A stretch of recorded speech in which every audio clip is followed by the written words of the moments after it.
साल था 1904। मैकेंडर नामक एक ब्रिटिश ज्योग्राफर ने इसी साल एक पेपर पब्लिश किया जिसमें उन्होंने बताया कि eastern Europe, central Asia and Russia के कुछ हिस्सों को मिलाकर बनने वाले एक बड़े भूभाग को हम हर्टलैंड कहेंगे। उनका मानना था कि जिस भी देश का इस हिस्से पर प्रभाव होगा वह पूरी दुनिया को कंट्रोल कर सकता है। इसके पीछे 3 बड़े कारण थे। पहला, उस समय ज्यादातर कॉलोनाइजर्स समुद्र के रास्ते दूसरे देश को अपने नियंत्रण में लेते थे, लेकिन ये पूरा रीजन लैंडलॉक्ड था। इसकी ज्योग्राफिकल पोजीशन काफी टफ थी जिससे इसे जीतना या काबू में लेना बेहद मुश्किल था। यह इलाका रिसोर्सेज से भरपूर था, चाहे वो मिनरल्स हो या बाकी नेचुरल रिसोर्सेज हो। थर्ड, उस दौर तक रेलवे दुनिया में एक बड़ा बदलाव ला चुका था। मैकेंडर का मानना था कि इस इलाके में अगर एक मजबूत रेल नेटवर्क बना दिया जाए तो संसाधनों और सेना को समुद्री रास्तों के बजाय जमीन के रास्ते बहुत तेजी से एक जगह से दूसरी जगह भेजा जा सकता है। यानी मैकेंडर ने अपनी थ्योरी में सी पावर के बजाय लैंड पावर को ज्यादा अहमियत दी और इस लैंडमास को नाम दिया हर्टलैंड। बाद में इस थ्योरी में कुछ और क्षेत्र भी शामिल किए गए, लेकिन समय के साथ इसी थ्योरी का क्रिटिसिज्म भी शुरू हो गया और जिस थ्योरी ने मैकेंडर की इस थ्योरी को लगभग इररिलेवेंट बना दिया वो थी निकोलस स्पाइकमैन की रिमलैंड थ्योरी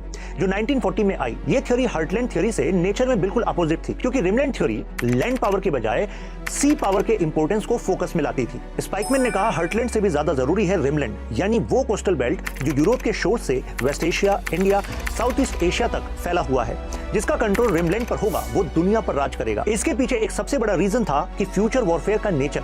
जब फाइटर जेट्स और एयरक्राफ्ट कैरियर्स आए तब कोई भी लैंड पूरी तरह से सिक्योर नहीं बचा, ना ही फाइटर जेट्स के लिए एयर स्ट्रिप की बहुत ज्यादा जरूरत रह गई। इसके अलावा ट्रूप्स को मूव करने के लिए भी एयर और सी बेटर मीडियम बन गए। ऐसे में हर्टलैंड में आने वाले रीजन अब अनकॉन्करेबल नहीं बचे। साथ ही पावर नेचुरल रिसोर्सेज से ज्यादा इस बात पर डिपेंड करने लगा कि ग्लोबल ट्रेड को कौन कंट्रोल कर रहा है। इन सब बातों को देखकर रिमलैंड हर्टलैंड की थ्योरी से ज्यादा सटीक साबित होती है और आज के करंट ग्लोबल पॉलिटिक्स भी रिमलैंड की थ्योरी के ही सेंटर में है। आज आप देखिए ग्लोबल पॉलिटिक्स का हर बड़ा कदम रिमलैंड के इर्द गिर्द घूमता है। अमेरिका की इंडो पैसिफिक स्ट्रेटजी हो या चाइना का बेल्ट एंड रोड इनिशिएटिव, सबका फोकस रिमलैंड पर है। South China Sea, Strait of Hormuz, Malacca Strait, ये सब रिमलैंड के क्रूशियल चौक पॉइंट्स हैं। नेटो, क्वाड, ऑकस, ये सब अलायंसेस रिमलैंड रीजन में बनाए गए हैं ताकि हर्टलैंड को कंटेन किया जा सके। यानी आज की कंप्लीट जियोपॉलिटिक्स इसी रिमलैंड के इर्द गिर्द घूम रही है। जो रिमलैंड में नहीं आता या रिमलैंड पर दखल नहीं देता वो करंट जियोपॉलिटिक्स के लिए एक फॉरगॉटन प्लेयर है, जैसे कि अफ्रीका, साउथ अमेरिका।